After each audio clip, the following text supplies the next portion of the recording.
Have you ever stood on a high cliff with your toes on its edge and your back to the abyss below?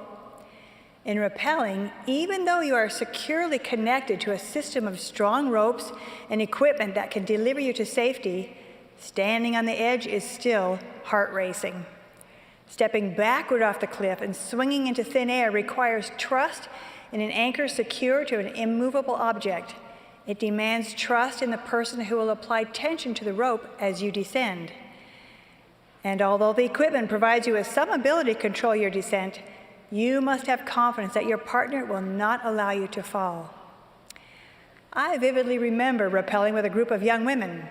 I was first in the group to go. As I stepped backwards off the cliff, I began to fall without control. Gratefully, the rope jerked and my too rapid descent was stopped. As I dangled halfway down the jagged rock face, I prayed fervently for whomever or whatever was keeping me from dropping onto the rocks.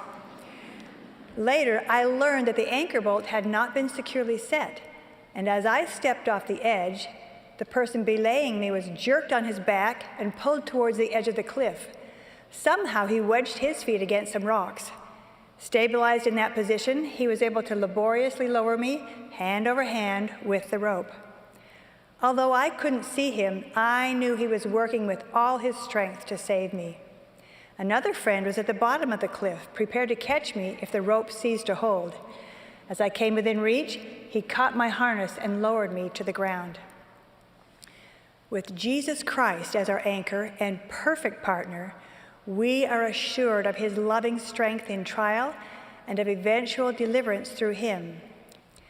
The spiritual equipment that keeps us from being broken on the rocks of adversity is our testimony of Jesus Christ and the covenants we make.